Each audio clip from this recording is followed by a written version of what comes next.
हमने पिछली बार परमेश्वर के वचन में जो वचन शेयर किया था वो ही हम शेयर करेंगे। हम जो टॉपिक देख रहे हैं वो ये है कि अपना धन स्वर्ग में जमा करो। हालेलुया। अपना धन कहाँ जमा करो? स्वर्ग में जमा करो। और स्वर्ग में हमने अपना धन जमा करना है। लोग पृथ्वी पर कर रहे हैं, हमने कहाँ करना है? स्वर्ग में। और पहले हमने सीखा था, पहले पार्ट में हमने ये सीखा था कि धन है क्या है। पहले हमने धन के बारे में सीखा कि धन है क्या है, परमेश्वर ने हमें कौन सा धन दिया है। ठीक है, तो शॉर्ट में मैं आपको बता देती हूँ, पूरा कलाम आप वहां पर सुन लेना। ठीक है, धन है क्या है? तो धन जो है हमारा दो तरह का है, एक आत्मिक धन है और एक सांसारिक धन है। जब हम संसार में आते हैं तो परमेश्वर हमें अपनी आत्मा देता है और जो कि आत्मिक धन है, और हमें रूह, जिस्म, जान देता है, जिसमें हमारी आत्मा इस शरीर में रहती है, वो शरीर देता है, इसमें जान देता है, इसमें सब आशीषें देता है। साथ में क्या देता है? टैलेंट्स भी देता है। हर एक मनुष्य जो धरती पर आया है, खुदा ने हर एक में चाहे 1, चाहे 10, चाहे 20, चाहे जितने मर्जी हैं, टैलेंट्स भरे हुए हैं। ठीक है, और खुदा ने हमें सांसारिक तौर पर परिवार दिया है, घर दिया, घर की वस्तुएं दी हैं। ठीक है, सामर्थ्य दी है, बुद्धि दी है, समझ दी है, वो सारा बताया गया था आपको पिछली बार का पहले जो पार्ट है उसमें दे सकते हैं कैसे कैसे दी है। ठीक है, बुद्धि दी है, सामर्थ्य दी है, धन दौलत शोहरत सब कुछ खुदावंद ने हमें क्या किया है? दिया है। और जो हमारा रूहानी धन है वो कौन सा है? वो भी एक धन है। वो कौन से धन है? रूहानी धन कौन सा है? हमारी रूह, जो यहाँ धरती की नहीं है।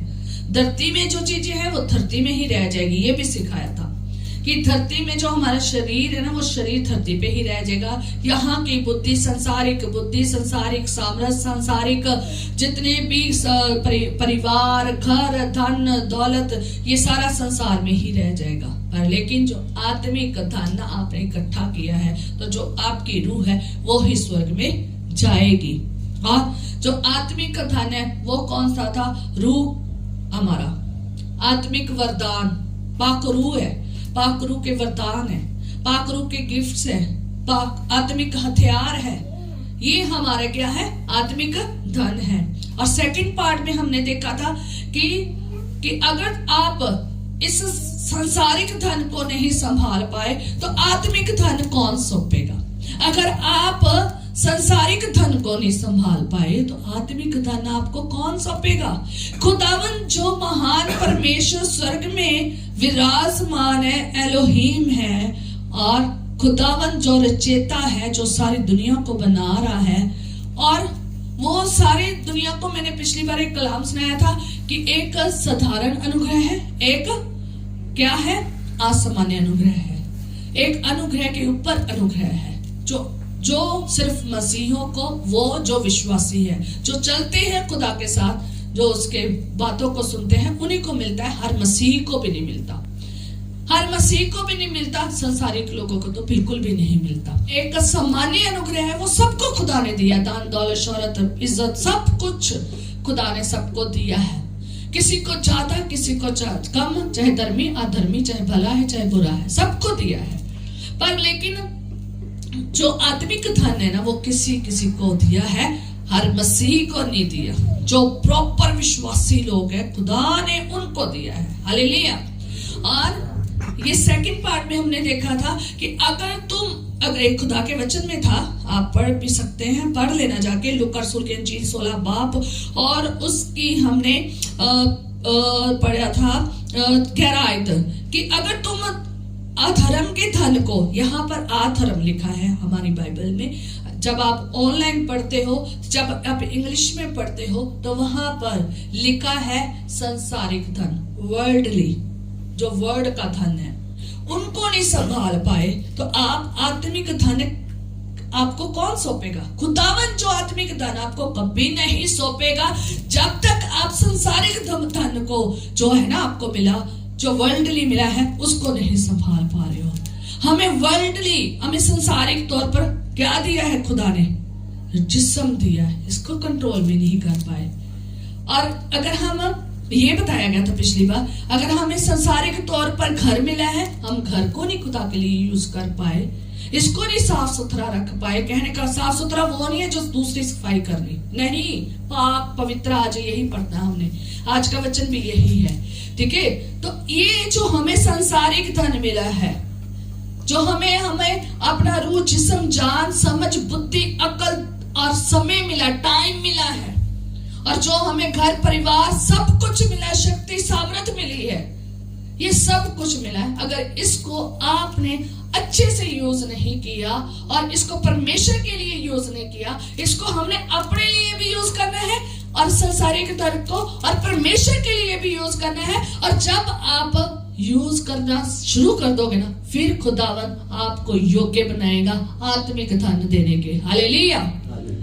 उससे पहले कभी भी किसी भी मसीही को आत्मिक धन नहीं मिलेगा, क्योंकि आत्मिक धन सिर्फ मसीही लोगों के लिए है, और वो मसीही लोगों के लिए जो साथ चलते हैं, जो हुक्मों की पालना करते हैं, जो हमेशा खुदा के सामने खड़े रहते हैं और धन्यवाद करते रहते हैं। क्या आपका जीवन ऐसा ही है?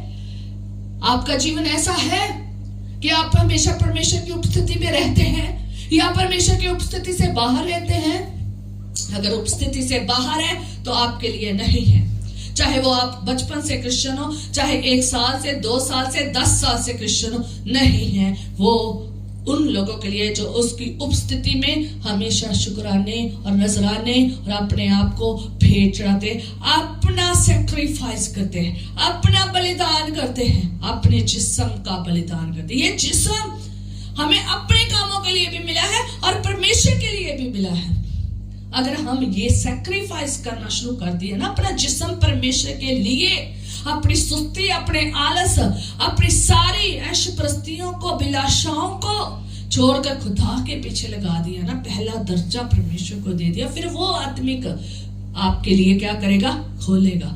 आज बहुत सारे मसीही लोग हैं वंचित है आत्मिक वरदानों के फलों से और आत्मिक हथियारों से, इसलिए शैतान से पीटते जा रहे हैं। शैतान उनका नुकसान कर रहा है, धन का नुकसान कर रहा है, शरीर का नुकसान कर रहा है, परेशानियां कर रहा है, परेशान में ही रहते हैं लोग। क्यों मसीही लोग आज परेशान है? क्योंकि उन्होंने इस धन का सही प्रयोग नहीं किया और आत्मिक धन उनके लिए खुला नहीं है। और जिनके लिए खुल गया, जिन्होंने इस्तेमाल कर लिया तो बेटर है, अगर जिन्होंने नहीं इस्तेमाल किया, अपने लिए किया, अपने दिखावटीपन के लिए, अपने लिए किया, उनको खुदा ने वहीं पर छोड़ दिया, वहीं पर ही उनको खुदा ने, जिन्होंने अपने लिए किया, उनका फल उनको मिल गया। पढ़ा था ना पिछली बार पढ़ा था कि जो दिखावटी प्रार्थनाएं करते हैं, मुखौटा लगाकर, कपट की प्रार्थनाएं, खुदावंद उनकी प्रार्थनाओं को नहीं सुनता।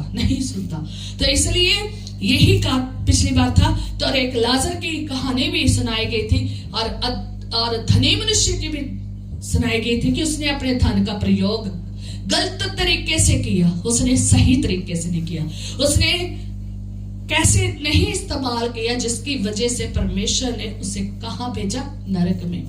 हमने धनी मनुष्य की और लाजर की कहानी देखी थी कि उसको कहां प्रयोग करना चाहिए था, और जो उसने नहीं किया, उसने सिर्फ अपने लिए किया, सिर्फ अपनी ऐश प्रस्ती के लिए, अपने खान पान के लिए, अपनी ऐश और प्रस्ती को करने के लिए उसने उड़ा दिया धन, उड़ा के सब इधर उधर कर दिया। जब गया सीधा कहां गया? नरक में, सीधा नरक में। ये धन इसलिए मिलता है, ये शक्ति इसलिए मिलती है, ये सामर्थ्य इसलिए मिलती है, बुद्धि हमें इसलिए मिलती है, ये समझ, ये ज्ञान, ये सारी आशीष इसलिए मिलती है, घर परिवार इसलिए मिलता है कि आप इसको परमेश्वर के लिए और दूसरे लोगों के लिए इस्तेमाल करें, जो बहुत दबे पड़े हैं, थके पड़े हैं और बुरी हालत में हैं, उनके लिए भी इस्तेमाल करें, ताकि वो भी आजाद हो जाए जैसे हम आजाद हुए।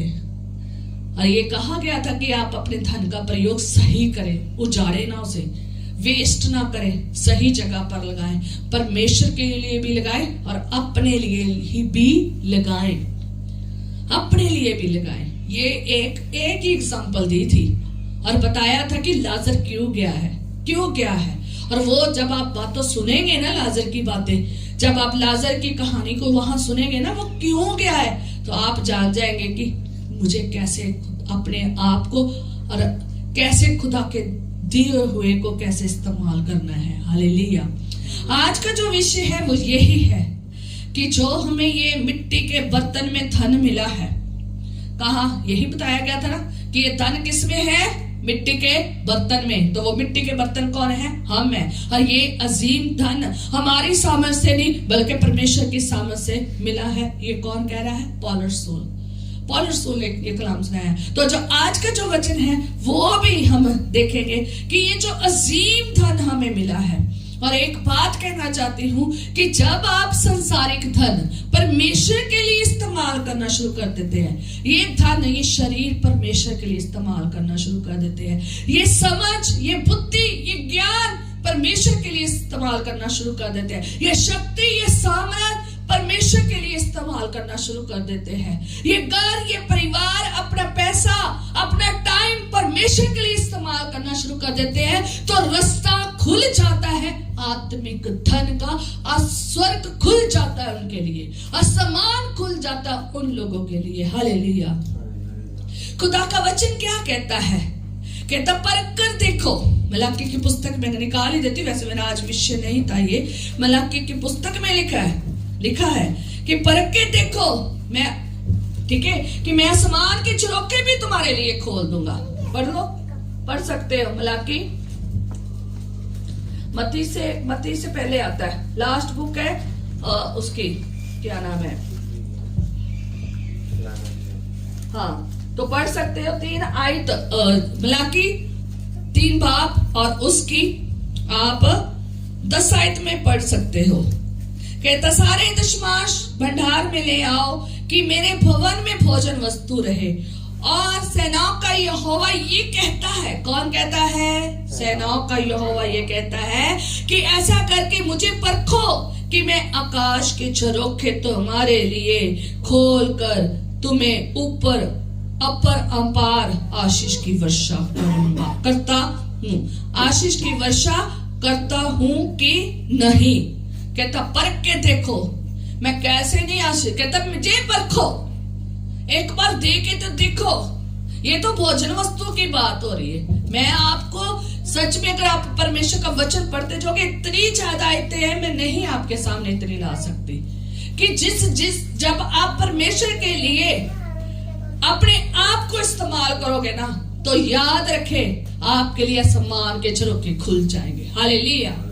यहाँ पर तो खुदावंद पैसे की बात कर रहा है कि परख के तो देखो कि मैं सड़क के झरोखे जो अपरंपार अपरंपार झरोखे खोलता हूं कि नहीं।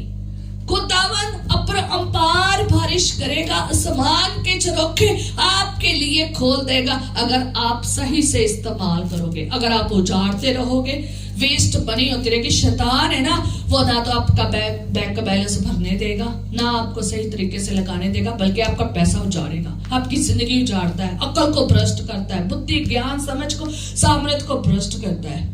आप उसे अपने ऊपर काबू और अधिकार न जमाने दे, बल्कि सब कुछ छोड़े और परमेश्वर के लिए बढ़े, आत्मिक तौर पर बढ़े। हालेलुया। और परमेश्वर के में जब आप चलते हो, जब एक मसीही परमेश्वर के लिए चलता है, जब ये संसारिक धन को अच्छे से इस्तेमाल करना शुरू कर देता है परमेश्वर के लिए। धन कौन सा था, पैसा ही अकेला नहीं, ये समझ, जब ये समझ आप परमेश्वर के लिए इस्तेमाल करना शुरू कर देते ना, तो फिर रूहानी समझ मिल जाती है। कौन सी, आकरू का वरदान। कौन सा वरदान, समझ का वरदान, बुद्धि का वरदान, ज्ञान का वरदान, ये आपको मिलना शुरू हो जाता है। जब आप अपनी सामर्थ्य यूज करते हो, तब परमेश्वर अपनी भी सामर्थ्य देता है। जब आप अपने टैलेंट्स परमेश्वर के लिए इस्तेमाल करते हो, परमेश्वर अपने भी टैलेंट जो स्वर्ग में है वो आपको देता है। जब आप अपने गिफ्ट परमेश्वर के लिए इस्तेमाल करना शुरू कर देते हो, तो जो स्वर्ग में गिफ्ट है ना, वो भी आपके लिए क्या हो जाते हैं, खुल जाते हैं। हालेलुया। पाक रूह के गिफ्ट खुल जाते हैं, पाक रूह की सामर्थ मिल जाती है, पाक रूह के गिफ्ट मिल जाते हैं, पाक रूह के वरदान मिल जाते हैं, आत्मिक हथियार मिल जाते हैं। फिर आप खाली भंडार नहीं रह जाते हैं, आप भरे हुए भंडार हो जाते हैं। हालेलुया। आपके इस पास संसारिक धन भी होता है और रूहानी धन भी होता है, तो आप तो फिर सबसे माला माल है। हालेलुया। आपने धनवान बनना है तो आप किस में बने? आत्मिक तौर पर धनवान बने, आत्मिक तौर पर धनवान बने। अगर आप आत्मिक तौर पर धनवान है ना, तो इससे बड़ा धनवान कोई नहीं है। ये सारे संसार के धनवान आपके आगे कुछ भी नहीं है, क्योंकि संसार का धन यही रह जाना है, यही खत्म हो जाना है। जो आत्मिक धन है और आपकी रूह है, वो परमेश्वर के सामने जानी है। आत्मिक धन वहां इकट्ठा हो रहा है। आप कहाँ काम कर रहे हो? यहाँ परमेश्वर के लिए अपने आप को इस्तेमाल कर रहे हो। आप यहाँ परमेश्वर के लिए बीज बो रहे हो, तो कट्टा कहाँ जा रहा है? वहां। और खत जमा कहाँ हो रहा है? वहां। यहाँ की कणक अगर काटते हो तो यही जमा होती है। जब यहाँ काटते हो ना आत्मिक तौर पर, आत्मिक की जगह कहाँ है? स्वर्ग में। वो आत्मिक जगह है, पवित्र जगह है, वो वहां जमा होती है। पहले आप संसारिक धन यूज करना सीखो कि मुझे अपनी जिंदगी में ये जीवन जो परमेश्वर ने बहुत बहुमूल्य दिया है, बहुत बहुमूल्य जीवन दिया है, इसको पहले मैं परमेश्वर के लिए क्या करूं? इस्तेमाल करूं। हालेलुया। परमेश्वर के लिए क्या करूं? इस्तेमाल करूं। अगर ये जीवन आप व्यर्थ कामों में लगाया हुआ है, सबके पास टाइम नहीं है। मैं सच में बताऊं तो मेरे पास तो बिल्कुल टाइम नहीं है ना। ये मेरा हस्बैंड जानते हैं कितने बजे मैं रात को सोती हूँ और मेरे पास रेस्ट का समय है या नहीं। मैं इतना ज्यादा थकी होती हूँ, मुझे अभी भी आप कहो ना कुर्सी पे सो जा तो मैं सो सकती हूँ। इतनी नींद मेरे को आ रही होती है कि मैं फिर भी अपनी नींद को छोड़कर परमेश्वर के चरणों में जाती हूँ। इतनी थकावट हो जाती है, मैं फिर भी परमेश्वर के चरणों में जाती हूँ। और इतना ज्यादा मेरे पास काम है, मैं सब छोड़कर फिर भी परमेश्वर के पास जाती हूँ। मैंने इसीलिए अपनी जॉब छोड़ी, क्योंकि ये मुझे पढ़ने नहीं दे रही थी, ये मुझे नहीं पढ़ने दे रही थी। मेरा दुआया जीवन खा रही थी, मेरा वचन का जीवन खा रही थी। मैं लोगों के लिए प्रार्थना करनी थी, वो खा रही थी। लोग मुझे प्रार्थना के लिए कह रहे थे। मैं अपना शरीर संसारिक कामों में लगा रही थी, मेरा शरीर बीमार होने लग गया। मेरा हमेशा सिर दर्द रहता था, बॉडी दर्द रहती थी। मैं जान गई कि खुदावंद की बात को मैंने माना नहीं है। मैंने छोड़ा, उस सब को छोड़ा। इतनी अच्छी तनख्वाह छोड़ी मैंने कि नहीं, ये मेरे लिए आशीष का कारण नहीं बन रही है। मुझे पैसा नहीं, मुझे खुदा चाहिए। मुझे खुदा का जो जीवन है ना, खुदा में चलने वाला जीवन चाहिए। किसको पैसे नहीं पसंद? किसको नहीं पसंद? कौन नहीं चाहता कि हमारे घर में इतना पैसा आ रहा हम रोके?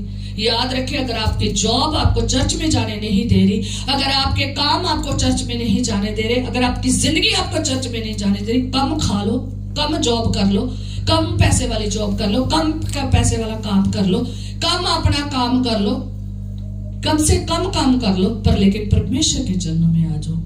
परमेश्वर के चरणों में आ जाओ। ये बहुत जरूरी है, बहुत जरूरी है परमेश्वर में अपने आप को सैक्रिफाइस करना।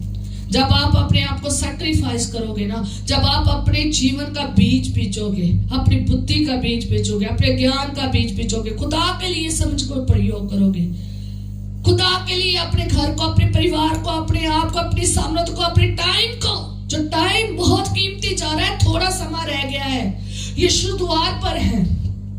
अगर आप अपने टाइम में से निकाल कर परमेश्वर के लिए व्यतीत करोगे ना, तो आप खुदा में जाओगे। आप खुदा के वो अनोखे झरोखे को खुलता हुआ देखोगे। आसमान से झरोखा खुल जाएगा, खुल जाएंगे सारे झरोखे। हालेलुया। तो आपको कुछ सैक्रिफाइस तो करना पड़ेगा ना। मैंने भी अपना जीवन बहुत वेस्ट किया, फिल्में देखने शुरू कर दी। मेरे घर में फिल्में नहीं देखते थे, मैंने फिल्में बहुत देखी। शादी के बाद बहुत फिल्में देखी, 2-2 बजे तक फिल्में देखी। इसलिए तो मैं कहती हूँ कि अगर तुम 2 बजे तक टीवी देख सकते हो ना, तो तुम वो 2 बजे तक दुआ कर सकते हो। इसलिए मैं बता रही हूँ, क्योंकि मेरे जीवन का प्रैक्टिकल है और हर जीवन का प्रैक्टिकल है। गेम्स मैं सबसे ज्यादा खेलती थी और गेम खेलने में मैं बहुत एक्सपर्ट थी, बहुत ज्यादा एक्सपर्ट थी। एक गेम नहीं मेरे मोबाइल में, बहुत ज्यादा, और कंप्लीट लेवल कहीं किए हुए मैंने बहुत। बहुत गेम, और मैंने उस सबको, मेरे एक भी मोबाइल में गेम नहीं होगी, सब डिलीट मार दी, सब डिलीट मार दी। बहुत चीजें जो थी मेरे जीवन में सब डिलीट मार दी। मैंने कहा नहीं, ये तो मेरा इतना टाइम खा रही है, मुझे क्या दे रही है, सब डिलीट मार दी।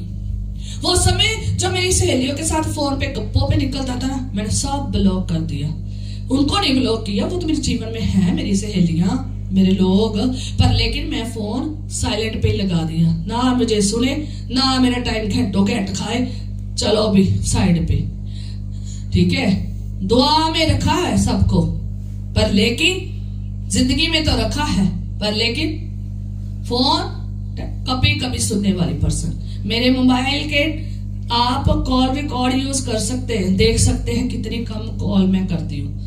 दुआ में रखती हूँ, खुदावन ने इस बंदे को रखा। आप चाहे नहीं भी आओ, आप दुआ में मेरी में होते हो, दुआ में होते हो। खुदावन बरकत बख्श, क्षमा कर, क्षमा कर, इतनी क्षमा मांगती हूँ, इतनी खुदा का आपके ऊपर मांगती हूँ ना कि खुदावन फसल कर, बरकत बख्श, अकल दे, बुद्धि दे, समझ दे, आशीष दे। खुदा से मांगती हूँ, खुदावन देता है सारी चीजें। काम, इतना काम, मैंने छुट्टी भी ले, मैं जॉब भी छोड़ दी, और जॉब के बाद मैं घर के काम ही नहीं खत्म होते थे। वो काम जो मैं सुबह 9 बजे करके घर ड्यूटी पे 9 बजे चली भी जाती थी, पर फिर भी ये काम नहीं खत्म होते थे, बड़े काम छिड़ गए। मैंने सारे कामों को एक टाइमिंग कर ली, इतने बजे ये काम, इतने बजे काम, ये सारा दिन नहीं लगना मुझे इतने बजे फ्री होके और इतने बजे दुआ पे बैठना है, और इतने बजे मैंने कलाम पढ़ना है, और इतने बजे मैंने वहां से उठकर ये अपने घर के काम करने। मैंने एक मेन्यू बना लिया अपने जीवन में, ना फालतू गप्पो शप्पो में, बातें में, इसके साथ फोन, उसके साथ फोन। जितनी बातें आप ज्यादा करोगे उतनी चोरी होगी और लड़ाइयां होगी, इसलिए कम से कम करा करें सबसे बात, पर कम बात, जितनी जरूरत है उतना। जब आप परमेश्वर में अपने समय को इस्तेमाल करना शुरू करोगे ना, मेरी जिंदगी की गवाही है, पहले मैं अपनी गवाही दूंगी और फिर आपको बताऊंगी। मेरे पास खुदावन ने ये जीवन जो दिया था ना, संसारिक जीवन दिया था, इसको मैंने परमेश्वर के लिए यूज किया।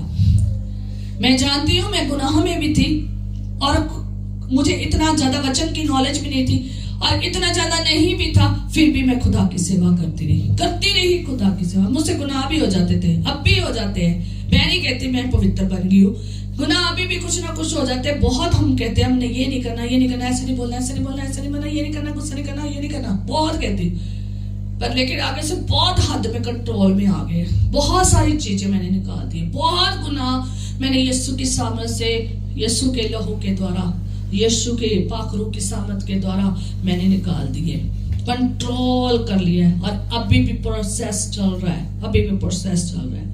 मैं बताती हूँ कि जब मैं यहाँ पर आई, मुझे भी खुदा ने घर दिया था, अपना घर हम छोड़कर यहाँ पर हम जॉब के लिए आए थे।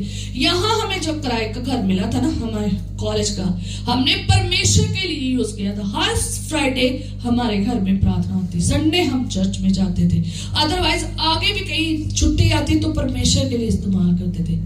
मैं सोच नहीं सकती, मेरे ख्यालों से, मेरी सोचों से बाहर है कि खुदा ने एक प्राइवेट जॉब करने वाले को ये घर दे दिया। इतनी कम तनख्वाह में, अगर आपको तनख्वाह बताऊं ना, तो इतनी कम तनख्वाह में खुदा ने मुझे ये घर दे दिया। और मैंने घर, खुदा ने जब दिया तो मैंने कहा था खुदा मुझे घर दे, यहीं पर मैं प्रार्थना किया करूंगी। आज भी मेरे घर में प्रार्थनाएं चल रही है। मैं अपना वो घर जो मेरा नहीं था, मेरे कॉलेज का था, वो घर मैंने परमेश्वर के लिए यूज किया, और लोगों को बुलाया, खाना, सब कुछ उनके लिए। हमने अपना पैसा, अपना खाना, अपना रहना, अपनी चीजें खुदा के लिए इस्तेमाल की। खुदा ने हमें ढेर आशीषें दे दी, हमें कभी भी किसी के आगे हाथ फैलाने की जरूरत नहीं पड़ी। कमी आई, बरकत से भरा, परमेश्वर ने आसमान की झरोखे खोले, परमेश्वर ने, हालेलुया। अपना समय परमेश्वर के लिए इस्तेमाल किया। इतना थक जाती थी मैं, अगर ये मेरे हस्बैंड बैठे, अगर मैं इसमें गलत हूं तो वो मुझे बोल सकते हैं। मैंने 4 साल स्टडी की। शादी के बाद मेरा बच्चा बहुत छोटा था, सेकंड वाला, और बड़ा बच्चा था, उसको भी पढ़ाना था, जॉब भी करनी थी, इस बच्चे को भी छोटे को संभालना था, पढ़ाई भी करनी थी, पढ़ाई भी थी मेरी। पहले मेरी बीएससी, फिर मैंने एमएससी शुरू की, पढ़ाई भी थी मेरी, घर का काम भी था, सेवकाई भी थी, दुआएं भी करनी थी, वचन भी पढ़ना था। सोचो उस एक नन्ही सी जान कितना काम करती थी, कितना काम करती थी। समय नहीं होता था, पर लेकिन परमेश्वर के लिए जरूर समय दिया। बैठे हैं सामने, बताओ है ऐसे? काम किए, काम बहुत किए, पर समय कहा, थक जाती थी। खुदावन नहीं, तेरे चरणों में तो जरूर बैठना है। सेवकाई के लिए आज ये नहीं कह सकती आज ना मेरे घर में आना, मैं बहुत थकी पड़ी हूं, नहीं। शुक्रवार प्रेयर है, आते ही बिछाना, सब कुछ आते ही अपने बच्चों को पठाना, बैठो प्रे पे, कोई लेट आए, कोई कैसे मर्जी आए, आप दुआ में जरूर बैठी होती थी। बच्चों को उठाकर, साथ में अपना बाइबल वाला बैग, ढोलकी पकड़कर, बच्चे को उठाकर, इसका भी दूध का बैग पकड़कर, खाने पीने का, बाकी अपने दूसरे बेटे की पकड़कर अकेली मैंने कभी उस घर में, कभी उस मंजिल में, कभी उस मंजिल में जाना करना, और खुदा की सेवा की। मैं सच में बताऊं, खुदा ने मुझे कभी छोड़ा ही नहीं, कभी नहीं छोड़ा। मैं गिरी जरूर, मैं भटकी जरूर, अंधेरे में जरूर गई, खुदा ने नहीं छोड़ा, खुदा ने खींच लाया। हम मसीह जीवन में कई बार ऐसे इधर उधर हो जाते, पर परमेश्वर में खींच लाता है। पर लेकिन मैं अंधेरे में भटकी गई, फिर भी मैं दुआ में रही, और मुझे स्वप्न के द्वारा भी खुदा ने बताता रहा तुम कहाँ घूम रही हो। और मैं सच में कहती हूँ कि परमेश्वर ने मुझे इतना टाइम दे दिया कि मैं जितना चाहूं खुदा में आराधना कर सकती हूँ, और अपने घर के काम के लिए भी मुझे सामर्थ्य दे दी कि मैं वो भी पूरे करूं, मैं बाहर के भी काम पूरे करूं। ये सामर्थ्य मैंने अपनी जिस्मानी सामर्थ्य परमेश्वर के लिए इस्तेमाल की, और परमेश्वर ने मुझे अपनी रूहानी सामर्थ्य भी दी। हालेलुया। मैंने अपना घर परमेश्वर के लिए इस्तेमाल किया, खुदा ने मुझे अपना घर दे दिया। मैंने वो किराए का घर परमेश्वर के लिए इस्तेमाल किया, मुझे अपना घर दे दिया खुदा ने। मैंने खुदा के लिए अपनी बुद्धि इस्तेमाल की, छोटी बुद्धि जो संसारिक थी वो मैंने इस्तेमाल की, परमेश्वर ने मुझे अपनी ये बुद्धि दे दी। मुझे चलना कैसे मुझे सिखा रहा है खुदावंद, मैंने सीखा, वहां से सीखा मुझे एक्चुअली कैसे चलना है, समझ का प्रयोग किया। मुझे अपने घर, अपने परिवार, अपने आप को कैसे इस दुनिया में चलाना है, मैंने वो ये वचन से सीखा। ये आत्मिक बुद्धि, समझ, ज्ञान मुझे मिला। इतनी बार मेरे से मौत छू के गई है, हो सकता था मेरे साथ कुछ भी हो सकता था, मेरे साथ कुछ भी इतने हादसे हो गए, पर लेकिन खुदा ने मुझे जीवन दिया। मैं कहूं तो मैं कितनी बार मौत के मुंह से बाहर आई हूं, मौत मुझे छू भी नहीं पाई, मेरा कुछ भी बिगाड़ नहीं पाई। इतनी बार मेरे साथ बहुत कुछ हुआ, तो खुदा ने मुझे सेव करके रखा। क्यों सेव किया? क्योंकि मैं हमेशा उसके सामने उपस्थित हूँ, उसके चरणों में हूँ, जैसे भी हूँ, पर लेकिन उसके सामने हूँ। मैं मानती हूँ मैं इतनी बुद्धिमान नहीं हूँ, समझदार नहीं हूँ, निर्बुद्ध हूँ। मैं मानती हूँ मैं इतनी ज्यादा नहीं हूँ, सामर्थ्य नहीं हूँ, पर लेकिन जो भी हूँ खुदा की दया से जितनी मुझे मिली है, मैं खुदा के सामने हूँ। मुझसे बहुत बेटर बैठे हैं, ज्ञानवान, समझवान, बुद्धिमान, शक्तिशाली, बहुत आशीषें हैं, बहुत बरकत है। खुदावन जो है ना, वो कभी बरकत देना छोड़ नहीं रहा। मैं खुदा का शुक्रगुजार करती हूँ, वो कभी नहीं छोड़ता। मैंने अपनी इतनी वहां से जॉब छोड़ी और मुझे एक बहुत बड़ी जॉब मिली, बहुत पैसा था, और भी आज भी मुझे वो बुलाते हैं, आज भी मुझे उससे भी ज्यादा पैसे देने की कह रहे हैं। मैंने नहीं छोड़ दी, मैंने कहा नहीं, ये जॉब मेरे लिए आशीष का कारण नहीं बन रही, ये मेरा खुदा के साथ समय है ना, वो वेस्ट कर रही है। मैंने छोड़ी। मैं सच में बताती हूँ, मेरे हस्बैंड अकेले कमा रहे हैं, खुदावंद आप इंतजाम कर रहे हैं, आप इंतजाम कर रहे हैं। इतनी बच्ची महंगी स्टडी भाई बच्चों की है, इतनी महंगी स्टडी बच्चों की, इतनी महंगा सब कुछ है। कौन दे रहा है? मेरा खुदा मदद कर रहा है, खुदा बरकत डाल रहा है। आप करके दे देखो, कहता मुझे आजमा के देखो, परख के देखो, मैं आसमान के झरोखे क्या कर दूंगा, खोल दूंगा। कौन सा झरोखा चाहिए वो देगा। मैं अशांति, मुझे शांति दे। मेरा दुख, मैं सब कुछ पाकर भी कई बार बहुत परेशान हो जाती थी मैं इन चीजों से। मैं सब कुछ छोड़ के खुदा के चरणों में बैठ गई। नहीं खुदावत तू ही है सब कुछ। मैं सब कुछ पालू तो पर तेरी शांति नहीं है, आनंद नहीं है, तसल्ली नहीं है मेरे पास तसल्ली नहीं है तो मैं कुछ भी नहीं हूं। और जब से मैंने खुदा के लिए ये सब कुछ इस्तेमाल करना शुरू किया ना, मेरी हर चीज में खुदा ने बरकत डाल दी है। सही है बात, दे रहा है खुदा बरकत, दे रहा है। मुझे नहीं पता कैसे क्या खुदा दे रहा है, मेरी गवाही है। आप पहले सांसारिक तौर पर तो खुदा के लिए दे के देखो। मैंने कहती एकदम से सब कुछ दे दो, थोड़ा थोड़ा दे के देखो। आप जब थोड़ा थोड़ा करना शुरू कर दोगे तो ज्यादा भी करना शुरू कर दोगे। कहते जो थोड़े में विश्वासी योग्य नहीं रहा तो वो ज्यादा में भी विश्वासी योग्य नहीं रहेगा। आपको थोड़ा मिला है, अभी सिर्फ थोड़ा मिला है, अगर आप उसमें नहीं विश्वासी योग्य रहे तो खुदावंद आपको अजीम बरकत कैसे देगा, अद्भुत बरकत कैसे देगा, ज्यादा सारी बरकत कैसे देगा। क्योंकि आप थोड़ी को तो संभाल नहीं पा रहे हो, अपनी जिंदगी को तो संभाल नहीं पा रहे हो। बुद्धि थोड़ी सी मिली, समझ, पैसा, धेला, सब कुछ टाइम मिला है, उसको तो संभाल नहीं पा रहे हो, तो बड़ा कैसे मिलेगा। पहले इसको संभालना शुरू करो। जब संसारिक संभालना शुरू कर दोगे ना तो आत्मिक जरूर मिलेगा। हालेलुया। हम परमेश्वर के वचन में देखेंगे कि धन जो है हमने कैसे अपने परमेश्वर में संभाल के रखना है। और धन को इकट्ठा तभी ही कर सकते हो जब आपको आत्मिक धन मिलेगा। आत्मिक धन मिलेगा, आत्मिक धन तभी आत्मिक धन को मल्टीप्लाई कर सकते हो जब आपको मिलेगा। पिछली बार बताया था कि ये धन किस में मिला है, मिट्टी के बर्तन में, पात्र में। पौल रसूल ने कहा, ये पौल रसूल के लिखे हुए खुदा के वचन है कि मिट्टी के बर्तनों में रखा हुआ है और ये परमेश्वर की ओर से मिला है, उसकी सामर्थ से। और ये जो सामर्थ से मिला है इसे परमेश्वर के लिए क्या करना है, इस्तेमाल करना है। उस मनुष्य की तरह नहीं जिसके पास एक ही तोड़ा था तो उसने क्या कर दिया, मिट्टी में दबा के रख दिया। आज बहुत सारे मसीह लोग हैं, बहुत खुदा ने धन दिया है, स्वामी ने धन दे दिया है, पर उसको मिट्टी में दबा के रखे हैं, मिट्टी में दबा रखा है। पर योग में लाए, इस्तेमाल करें, मल्टीप्लाई करें उसकी तरह। जिसने 5 के कितने बनाए, 10, और जिसने 2 से कितने बनाए, 4। मल्टीप्लाई होंगे तो स्वर्ग में क्षमा होंगे। हालेलुया। मल्टीप्लाई नहीं हो रहे, मिट्टी के बर्तन में दबे पड़े हैं। अगर दबे रह जाएंगे तो स्वामी हिसाब लेगा।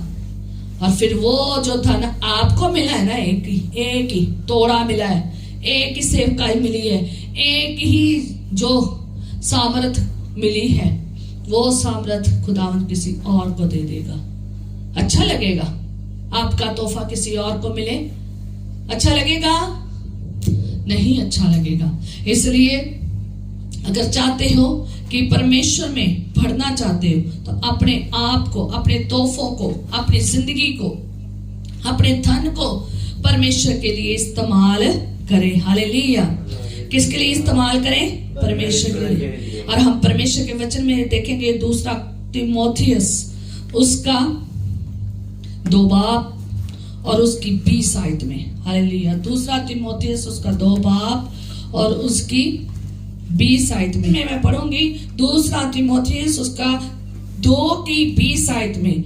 बड़े घर में ना केवल सोने चांदी ही के पर काठ और मिट्टी के बर्तन भी होते हैं।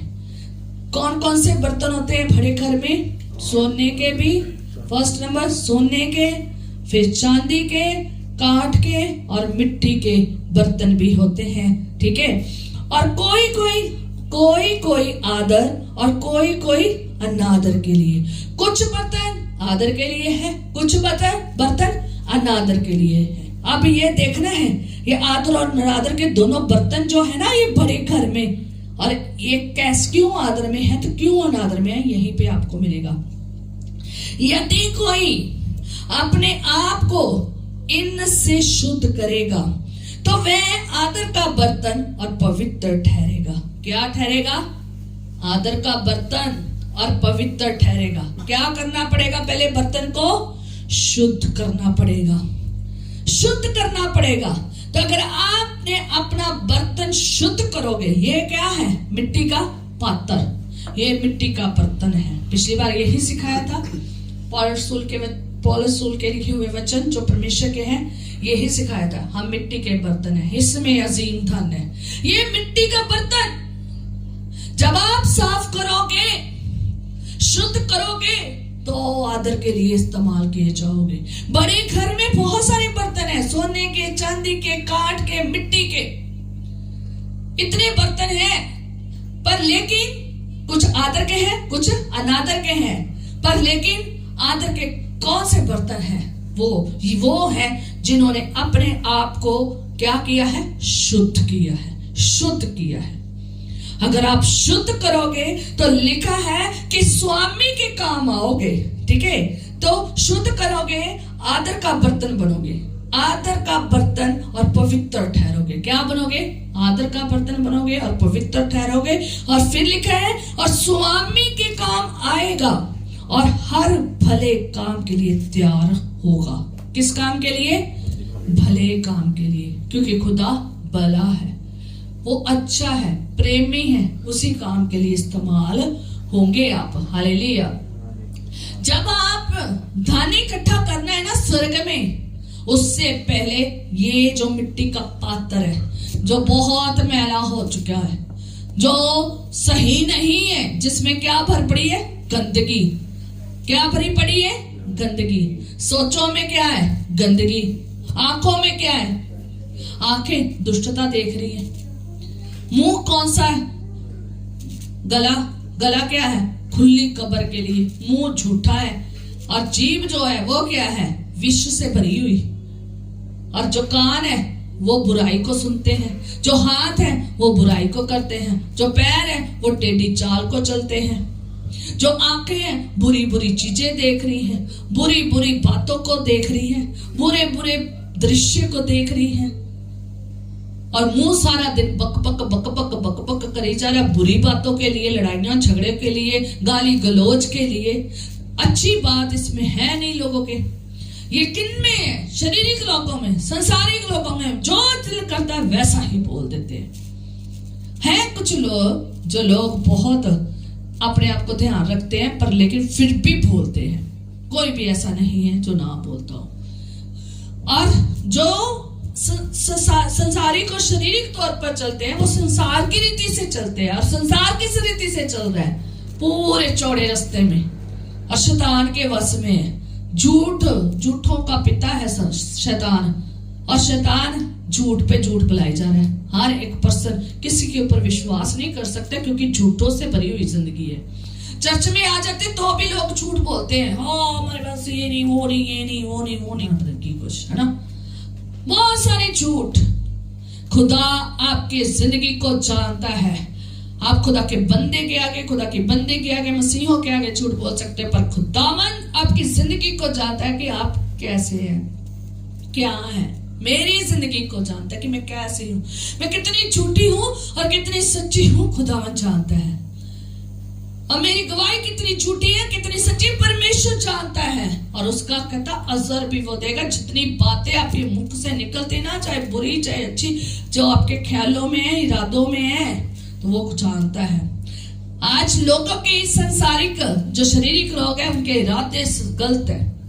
वो गलत इरादे से चल रहे हैं, वो अपनी जिंदगी को गलत इरादों में लेकर चल रहे हैं। उनके ख्याल बुरे हैं, उनकी सोचें बुरी हैं, उनकी बातें बुरी हैं, उनके कान बुराई सुनते हैं, उनकी जीभ छल की है, कपट के साथ भरी हुई, उसका दिल कपट से भरा हुआ है। जैसा आप हो वैसा ही आप में से निकलेगा।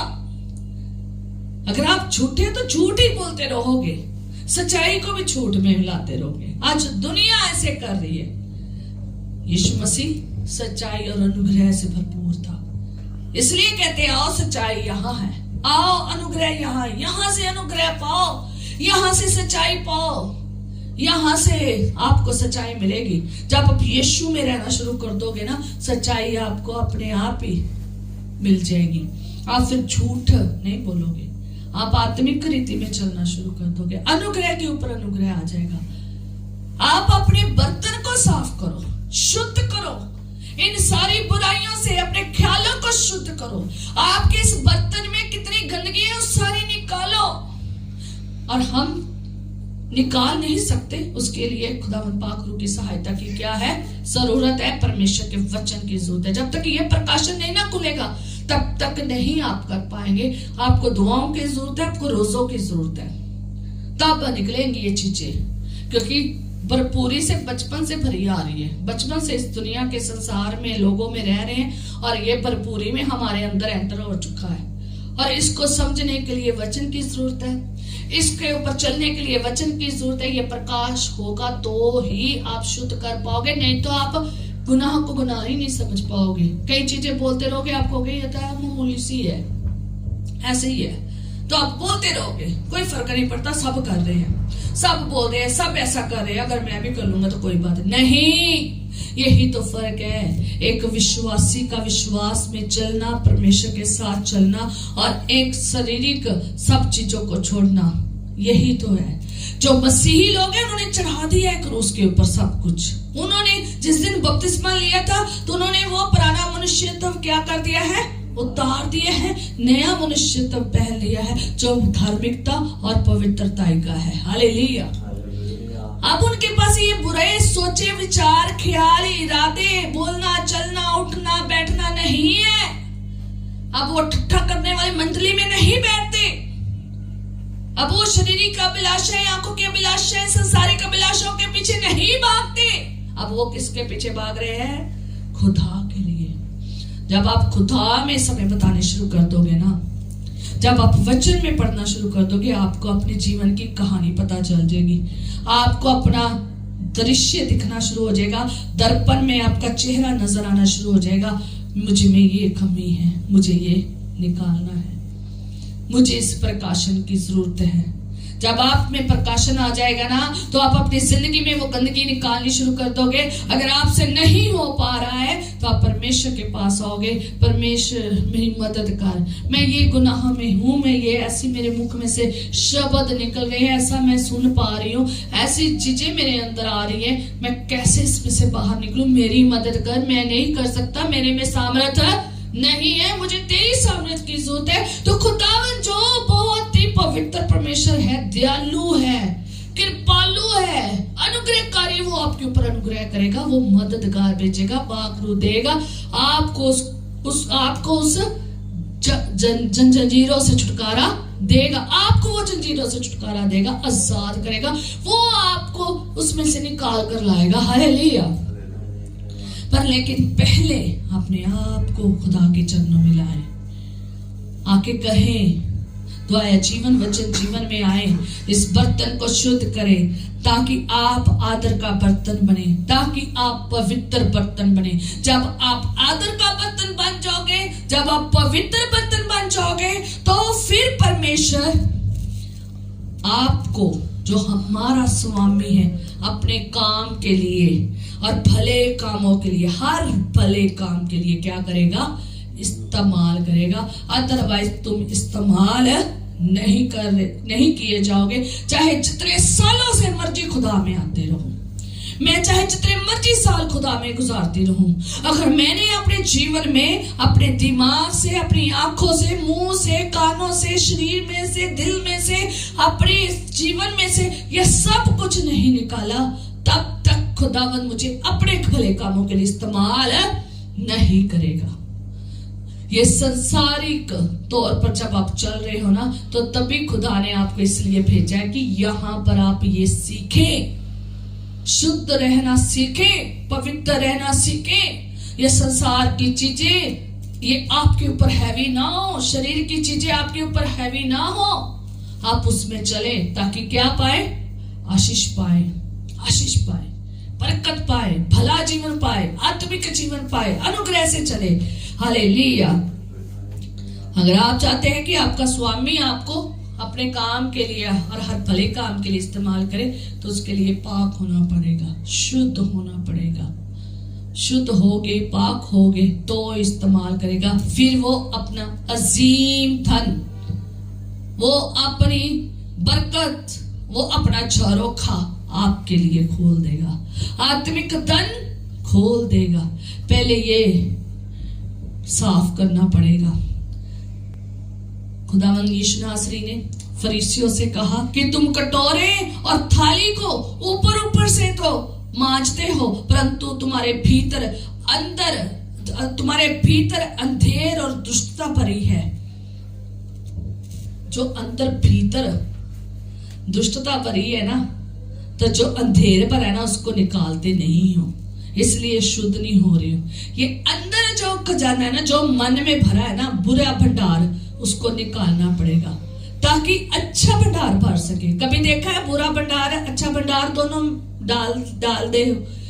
लोग क्या करते हैं, जो अच्छा माल एक तरफ रखते हैं और जो सही नहीं है उसको क्या करते हैं, एक तरफ। दोनों को मिक्स करते हैं? नहीं करते। आप इतने समझदार हैं, संसारिक तौर पर समझदार हैं, सब्जी लेने जाते हैं तो अच्छी वहां से चुन कर लाते हैं, गली वहीं छोड़ आते हैं कि सब कुछ इकट्ठा उठा लाते हैं? नहीं उठा के लाते। कपड़ा लेने जाते हैं, अच्छे से अच्छा लेने जाते हैं कि रद्दी सा कपड़ा उठा लाते हैं? नहीं। कोई भी चीज लेने जाते हो अच्छी से अच्छी खरीद के लाते हो अपने लिए। तो फिर जिस्मानी तौर पर आप जो जिंदगी बसर कर रहे हैं उसमें रूहानी अच्छी क्यों नहीं भरते हो? और जो ये जीवन हमें मिला है तो उसको क्यों नहीं अच्छा कर रहे हो, पवित्र कर रहे हो? क्यों उसमें गंदगी भर रहे हो?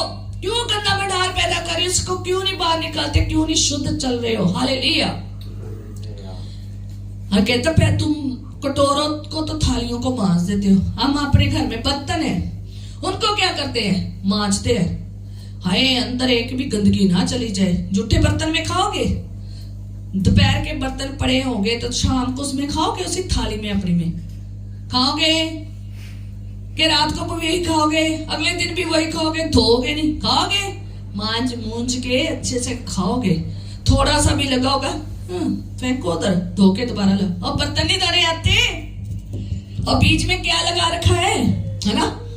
आदमी औरत को बच्चे बोलने शुरू कर देते जिसने बर्तन मांजे होते, और बर्तन तो अच्छे से धो लेते, बीच में तो लगा हुआ है कुछ, बीच में तो साबुन लगी पड़ी है, इसको धो दोबारा, उसको फेंकते नया लेते हैं। थोड़ी सी भी कुछ लगा हो तो फेंक देते तो नया लेते हैं। क्यों?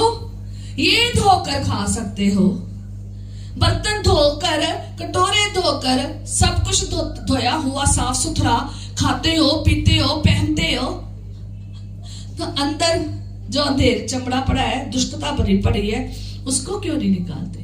जब तक ये नहीं निकलेगा तो स्वामी अपने काम के लिए हर बड़े काम के लिए इस्तेमाल नहीं करेगा।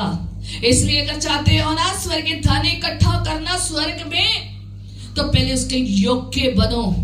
पहले ये गंदगी को निकालो। ये दिमाग में गंदगी बनी है ना, गंदे ख्याल, गंदी सोचनी, निकालो।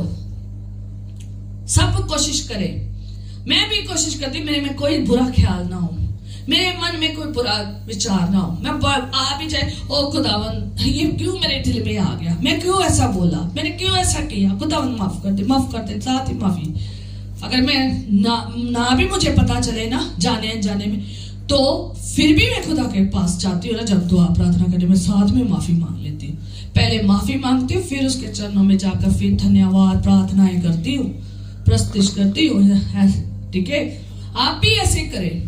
अपने अंदर में से हो जाते हैं गुनाह, कुछ ना कुछ हो जाता है। अब जितना मर्जी चौकसी से चले, कुछ ना कुछ हो जाता है, क्योंकि परमेश्वर का वचन पौलुस रसूल क्या कहता है? जो मैं करना चाहता हूँ वो मुझसे होता नहीं है, जो मैं नहीं करना चाहता वो हो जाता है। हम भी कोशिश बहुत करें, हम ये ना करें, फिर भी कुछ ना कुछ हो जाता है।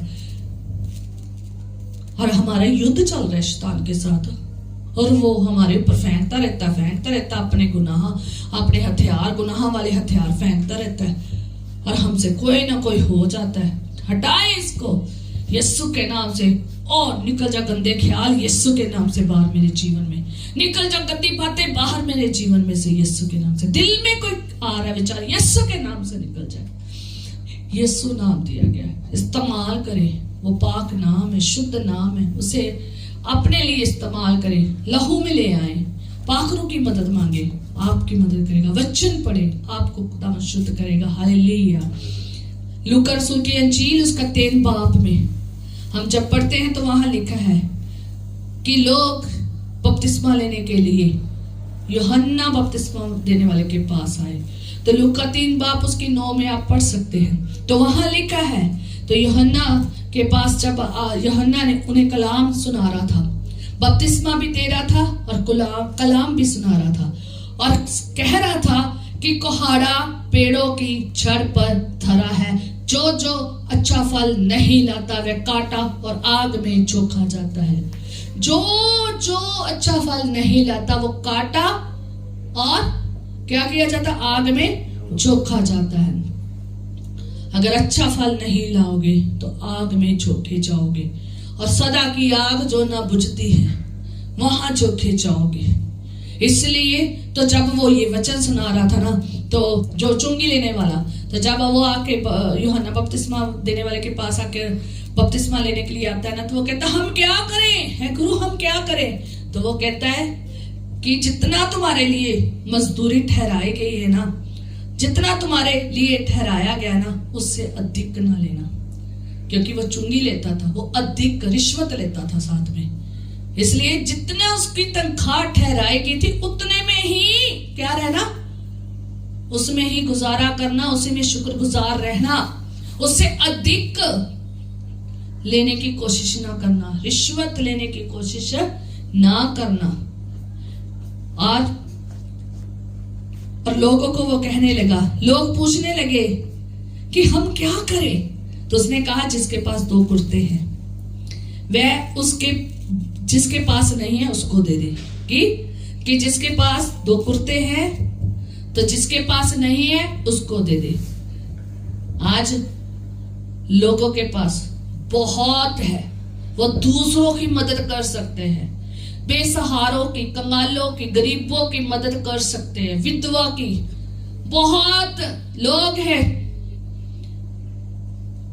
बहुत सारे लोग हैं जिनकी मदद कर सकते हैं।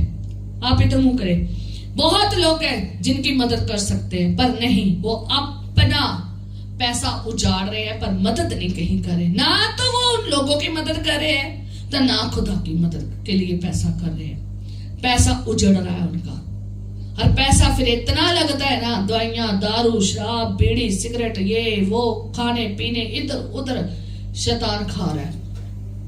क्यों उजड़ रहा है, क्यों घाटे में जा रहे हो, क्यों नहीं बढ़ती हो रही, क्यों नहीं बैग जमा हो रहा, क्यों नहीं बरकत आ रही, क्यों? क्योंकि आपने इसका प्रयोग सही नहीं किया। आपके जीवन का समा क्यों खत्म हो गया, क्यों खत्म हो गया? क्योंकि आपने समा परमेश्वर में नहीं बताया, समा नहीं बताया, आपने देना नहीं सीखा, आपने खुदा को देना नहीं सीखा, आपने उन लोगों को देना नहीं सीखा जो नीड, जिनको नीड है, जिनको जरूरत है, उनको देना नहीं सीखा। उसने कहा 2 कुर्ते हैं तो 1 उसको दे दो जिसके पास नहीं है। आप देना सीखे। आज लोगों में एक बात है, वो देना नहीं सीख रहे, वो देना नहीं सीख रहे, लेना ही सीख रहे हैं। लेना ही मिल जाए, यहां से मिल जाए, वहां से मिल जाए, यहां से मिल जाए, वहां से मिल जाए, इधर से मिल जाए, उधर से मिल जाए, हजारों काम कर रहे हैं, पर लेकिन फिर भी सेटिस्फाइड नहीं है। क्यों नहीं है? क्योंकि वो दे नहीं रही है, मदद नहीं कर रहे हैं, ना तो खुदा की सेवकाई के लिए और ना उन लोगों के लिए जो बेचारे जिनके पास खाने पीने, रहने पहनने को नहीं है। जो खुदा के लोग खिदमत के लिए निकल रहे हैं, कोई काम काज नहीं कर रहे हैं, उनकी मदद नहीं कर पा रहे हैं। खुदावंद एक चीज का हिसाब लेगा, हर बात का, आपके ख्यालों का, आपके इरादों का, आपकी बातों का, हर चीज का हिसाब लेगा। आपके हाथ के कामों का हर चीज का हिसाब लेगा। इसलिए अपने आप को चेंज करें। और एक सिपाही आया एक सिपाही आया, फिर एक तीसरे नंबर पे सिपाही आया। उसने कहा हम क्या करें?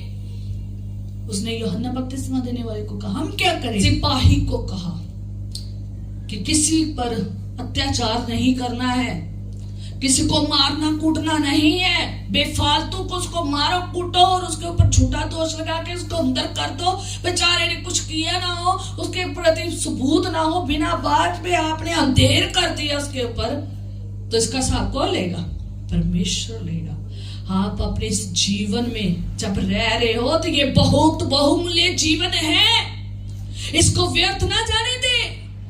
और ये व्यर्थ नहीं करना चाहते, इसलिए कहते हैं हम क्या करें क्या करें। चुंगी लेने वाले को भी बता दिया, आम लोगों को भी बता दिया और दूसरे लोगों को भी बता दिया, जो सिपाही है उसको भी बता दिया। तूने करना क्या है?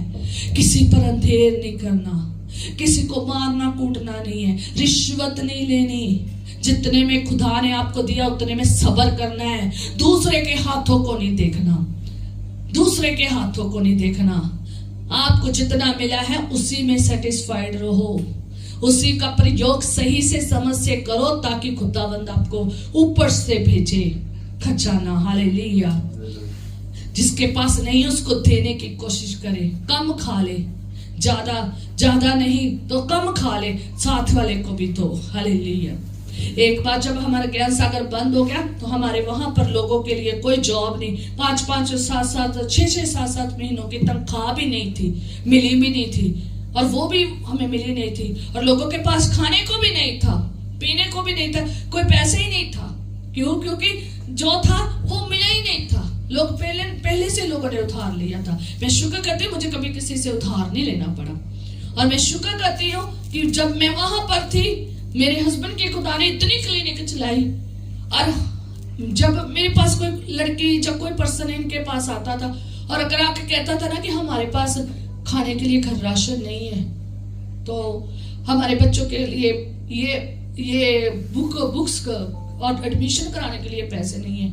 मैं सच में बताऊं, मैं खुद भी इतनी नहीं अमीर थी, मेरे पास खुद भी नहीं इतना था, पर लेकिन जितना था उतना जरूर किया। मैंने कहा नहीं, मैं अपने हस्बैंड को कहा अगर मेरे घर बन रहा है ना रोटी, हम थोड़ी सी कम खा लेंगे, एक टाइम की छोड़ दो, पर उसके घर में जरूर होनी चाहिए।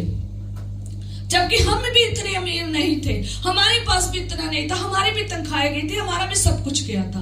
मैंने इनको यही कहा नहीं, हम 2 टाइम रोटी खा लेंगे, हम आम सी रोटी खा लेंगे, दाल चावल खा लेंगे, पर लेकिन उनके घर में रोटी जरूर होनी चाहिए, वो भूखे नहीं सोने चाहिए। आगे बहुत ज्यादा मुसीबत है, आगे लाइट नहीं है, पानी नहीं है, आगे सब चीजों की दिक्कत है, बहुत मुश्किल से रह रहे हैं, नहीं होना चाहिए। इनकी मेरे बच्चे पढ़ रहे थे, इनके भी पैसे के लिए होना चाहिए। कोशिश की हमने, जिनके घर में राशन नहीं था, अगर किसी से पता चलता था ना, हेल्प के लिए जाते थे। हमारे पास भी नहीं था कि बहुत ज्यादा था, हमारे पास भी कम था, हमने भी उतने में गुजारा किया कि हमारे पास थोड़ा, हम और थोड़ा खा लेंगे, कम कर लेंगे, और थोड़ा कम पहन लेंगे, और थोड़ा कम खर्चा कर लेंगे, पर उनके घर में भी होना चाहिए।